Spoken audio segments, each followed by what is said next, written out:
Hi everyone, Wismeril here. Today I want to show you something different from the content I usually release on the channel. I want to show you the Perch version of the Abattoir of ZIR Ball Lightning on the Sorcerer class done by a Chinese player, and he's running a very interesting setup. He's playing, he just validated, he just cleared a level 17 Abattoir of ZIR, and keep in mind that his glyph, the new glyph, the Tears of Blood, is only level 9.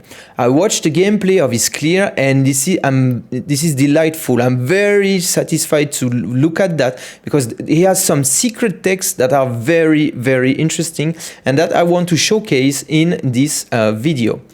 So the first thing that is very interesting is that he's running the raiment of the infinite chest armor, which is very good and very nice to run, but lacks defense. So I was not including this in any of my builds, because if you want to reasonably run high-level content without dying, this is not a go-to you would include in your builds. But if you look at the screen, there's something that should catch your attention. His health pool, like the amount of health he has right now when he's playing the build. Look at that. He has less than 2% life when running this whole level 17 Abattoir of ZIR. Now, why is he doing that? Well, let's just have a quick look at the build he's running. The toughness is coming from two things. The main toughness on his build. First is playing the resilience vampiric power, and you see is gaining 48% damage reduction when he's playing under 2% life. So that's something very interesting he does, and that's not the main source of damage reduction. This one is the second one, 48%, that's a large number. Guess what? When you are below 35%, you can make use of damage reduction while injured, and since it doesn't normally happen very often, the number is very large on the gear, on the affixes. As you can see, it rolls at 43.3% maximum, and you can only have that on your pants, boots, and amulet. And when you combine 3 max rolls of 43.3%, you get a total of 81.8% damage reduction when you are playing below 35% life. So that's very interesting. Just from that number, he only takes 18.2% damage, and this 18.2% damage gets further reduced by 48%. So that's amazing. And he has more damage reduction here and there, but those two sources of damage reduction are the main one, up to 81.8 and 48%. So this is why he can include the raiment of the infinite and a few other interesting offensive choice, because he can manage to survive having that low of an amount of life. The only thing he needs to be very careful with is to always have a barrier protecting his low health that he's gonna have for the whole run. Very interesting tech. And what's up with the raiment of the infinite? Where when you're running the Ball Lightning build, the pixel pool that the raiment of the infinite allows you to have all rotating Ball Lightning hitting the same enemy. Like, you cannot do that if you're not running the raiment of the infinite. If you are not on top of the enemy, literally, then only 2/3 of the Ball Lightnings will damage the enemy. 1/3, because you have to be close to him, but 1/3 of the Ball Lightnings will not damage it. They are too far. But if you manage to look at that, pixel pool the enemies like that, they are all stacked together, and all your Ball Lightnings rotate around them, then all of them are going to damage enemies, and if there's only one, they are going to damage the same enemy. So this chest armor in this situation of large HP enemies, and by pixel pulling them like that, like you see on screen, allows to make the most of each single ball lightning you cast. This is very, very impressive. And this player, this Chinese player, GG to him, he even shared his whole build. He didn't keep it secret, he made it public. That's amazing. So GG to him. And as a theory crafter, it's amazing for me to have access to this data, like to analyze the choices he's been making and the success he's getting from it. It's just like I'm having a ball, literally, no pun intended. So yeah, that's those two choices really matter, and you can see that it's really helping him to clear this tier 17. And the interesting thing is he's gonna have 1.5 minutes remaining, and his glyph is only level 9, so it makes me think that with his strategy, I think he can reach level 20, and as he levels up his glyph, maybe he can reach level 25. Time will tell, but I'm super excited to follow this player and to see what he has going. I will link in the video description his YouTube channel and his build and stuff. So now let's look at a little bit, like a few more things. In order to survive, he needs to have a barrier up at all times. In order to do that, he really needs to be maxed out on cooldown reduction. How does he achieve that? Well, first and foremost, you need to have a maximum cooldown reduction everywhere you can get it. So on the helm, you can get that. On the amulet, you can get that. On the offhand, as a prefix and as an affix, those are the normal rolls. And thanks to the Tal Rasha loop, normally you wouldn't get that on rings, but you can on these unique rings. So he has those 5 different sources of cooldown reduction, and if max rolled, that's 42% cooldown reduction. So that's the starting point. On top of that, he's gonna be playing Ice Blades, and it's very interesting what he does with it. So Ice Blades, if you don't know, when the Ice Blades hits a vulnerable enemy, it reduces its own cooldown by half a second, and it reduces the cooldown of all remaining spells you have, the other 4 over there, by 0.1 second. So he's running the skill over here, and he's using that as his first enchantment. Every 40 seconds you spend in cooldown, you will spawn an Ice Blade on a random enemy. I think the last time I tried the mechanics of this, I think this can spawn a maximum of 4 Ice Blades, if I'm not mistaken. I will have to double check. I did some testing on that a few weeks ago. So you can have 4 maximum from here and 1 from there, so that's 5 total. I will have to double check, but from the top of my head, those are the numbers. So by running this setup with a near maxed out cooldown, you're going to lower the cooldown of everything by a substantial manner.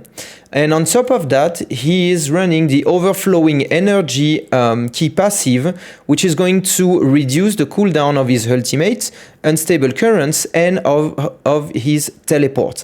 And by having the cooldown so low, this is how he achieves, thanks to the protection node, to have a barrier up at all times. Very, very interesting stuff. There's something else I want to show you. At the beginning of the run, I told a few videos ago that in the Abattoir of ZIR, you can hot swap your gear. Skill points, Paragon points, gear, vampiric powers and stuff. And I was suggesting to do that because of the unique stuff. Oh my gosh, it's so hard to pronounce. Ahavarian or something like that. Well, guess what? He has the option to do that because if you look here, he has it in his inventory, but he's not going to use it for the run. He's doing something different, something else, very interesting. If you look, he's running the Tal Rasha ring, and is going to stack up to 4. Look at this number over here. he has applied fire, lightning, cold, and poison on one of the targets. So the Tal Rasha count is 4, therefore is getting a 60% damage multiplier. Now that it is stacked up, he will get rid of one of his vampiric powers. This one, the one that applies poison damage, because it doesn't need it anymore, and it's going to replace it with the domination, which is a 24% damage multiplier, and moreover an execute of non-elite enemies when they are injured, and crowd control, which is very, very strong. So he's having the best of both worlds by, at the beginning of the run, having the poison applied. See, he still has 4 stacks of elemental damage applied, even when he removed the poison vampiric power, and he's going to replace it with this one, the domination that I just mentioned.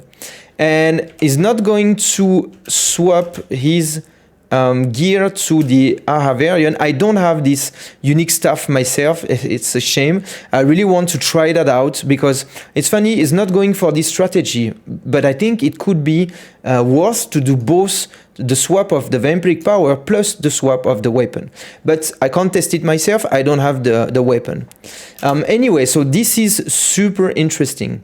Like doing this on the fly, just at the beginning of the rift, the Abattoir, and then not thinking about it anymore, and just continuously dealing damage all the way to the bosses. So for the boss at the end, is going to do this pixel pool strategy, and you can see he has quite the lead when he spawns them and when he kills them. So just going to group them over and over and over like that, so that every single ball lightning like this is a perfect pixel pool where one of them is moving away. But this is how you get the most damage out of your ball lightning. Pretty insane stuff. Let's look at the clear in the end. And there we go. The lead was 1 minute and 45 seconds. Yeah. 1 minute and 46 seconds. He still has that going for the next run. That's crazy. So he's running the Shaco, obviously. The Raiment of the Infinite, very interesting choice. Very strong. He's running the Feast of Fate. That's an interesting choice. First, so the legendary power of this is a 1.5 damage multiplier on average, because your attacks can do 1% of their normal damage, so less than the usual, because normally they deal 100%. Or they can do up to 300%, and what's in between 150%, therefore that's 50% more damage than usual in average, and that results in a 1.5 damage multiplier. So that's one thing. It's a strong multiplier on average. But the reason he's running those is for the crowd control they apply, the immobilize and the daze, because he has some crowd control dependent damage in his Paragon and here and there. But the interesting thing about crowd control and elites is that when you crowd control an elite too much, they will gain what's it called, unstoppable for, is it 5 or 6 seconds, something like that. And guess what, on the boots is running the exploiter. So when those elites turn unstoppable, he's benefiting from a 1.4 damage multiplier. So that's pretty interesting. Then on the pants is running damage reduction while injured from close enemies, because he's pixel pooling everything, so the damage will be from close. Total armor roll on the pants plus on the amulets plus disobedience on that should be around 13,600-800, something like that armor, which is more than enough for tier 17. I think you need around 14,000 if you're doing tier 25. So with this setup right there, is good to go for the below tier 20 runs. And ranks to ball lightning over here. So ranks to teleports lower the cooldown of teleport, so goes well in the low cooldown strategy. Ranks to flame shield increase the duration of flame shield. I think is reaching 3.3 seconds of invulnerability when he fires the flame shield. And movement speed over there. for this. So it's the same, it's funny, it's the same setup than me. So Storm Swell on the one, and well, he's using one of the Tiger. It's strange. Maybe he needs the lucky hit to trigger all those things. And Storm Swell over here and Elementalist over there, which are best in slot. Interestingly enough, he puts the Gravitational on the amulet, and he doesn't put the Storm Swell on the amulet and the Gravitational on the weapon, because if you put Storm Swell on the amulet, that's 45% damage versus 38 you get by having Ball Lightning there. So pretty strange. I would have done the opposite, but hey, this guy plays a lot better than me, so I don't know. It's just if I would do this build, I would just swap those two legendary powers. Armor, cooldown reduction, ranks to mastery, and damage reduction while injured. We already talked about that. Tal Rasha is best in slot in pretty much every build of the Sorcerer because of the 1.6 damage multiplier. Since he's not running Chain Lightning as an enchantment, he doesn't need the recharging legendary on his ring, and therefore he can have one more damage multiplier. And the Conceited is the next best in slot with 25%. He's not running the control, the aspect of control, for 35% because at some point the elites will be unstoppable. So I guess a 25% all the time versus a 35% sometimes is better. And the rolls are pretty standard here. That's the ones I usually include in my builds. Right, so that's about it. Anything else I want? Yeah, he's running the. Last time I checked, the Fiery Surge was bugged. It wasn't working. So if he's putting 3 points in there, it means he's working. I guess he knows his stuff. So I will have to do some more testing in one of those patches. Maybe Blizzard fixed it. I don't know. I'll have to check. Everything here is pretty standard. Yeah, he's running overflowing energy, but I think I already mentioned that here. That's pretty standard. He's increasing the duration of his barriers by 15 seconds. That's a smart choice because the barriers are the only thing that keeps him alive. So you bet they last a little bit longer. You want them to last a little bit longer. So I talked about the ice blades and the cooldown reduction already. He doesn't want any points in glass cannon, and I can understand that. He has the 2 of them from the raiment of the infinite, and that's about it. He doesn't want to take more than 6% more damage. Wise choice. And he doesn't want to heal his life on flame shield because he wants to stay below 2% max life. So that's about it. And a multiplier here. His resistances are not capped. I checked on the run. He has a few of them capped, but not all. And so we already talked about that when he does the swap. Everything's pretty standard. Those 4, you will see them everywhere. And the 5th one should be poison or domination. But guess what? He has the best of both worlds because he's hot swapping them on the fly. Paragon Board, very interesting choice. So he's running a 7 board, 7 glyphs setup while still pumping up the new glyph to the maximum and putting all those points over there. That's very impressive. As a theory crafter, I like how he designed his Paragon Board. Of course, he's not grabbing every single point in every single glyph dependency. He's just getting more or less the minimum everywhere, 40 over 40, and he's not overextending over that. You want just the bonus like he wants to have access to the bonus. He still manages to grab the utility one, the maximum mana here and there, very useful for the elementalist aspect. He had, I guess, a few spare points over there, so he can get some additive damage. And he gets as many multipliers as he can with the new glyph and some glyphs, and he gets the damage reduction one. Well, he's not making use so much of the enhanced maximum resistance from that, but he's getting the damage reduction while you have a barrier from here, and where is it? Damage reduction from close enemies over there, and grabbing this multiplier, Frigid Fates, And but I will just share his build, and that's, you can check more if you want to have a look. That's very, very interesting. I don't necessarily recommend you to run this very special build because you need to be a very good player. You need to you need to know what you're doing. You need to do it well. You need to have the perfect stuff, not perfect, but you need to reach the breakpoints that matter, and a few breakpoints do matter for running this build. Every time you'll be trying to push the build, you need to start the run with less than 2% life, and guess what? If you fail, you will respawn at 100% life, so you'll have to get your life that low once more and try again. So it's really for the hardcore players. So yeah, I will myself share a few push builds that will be a lot easier to play, but you won't be able to push them as far as he did with this specific build. But hell, I will try his build. For now, well, we're just 2 days since the release of the Abattoir of ZIR, so I'm still leveling up my Glyph.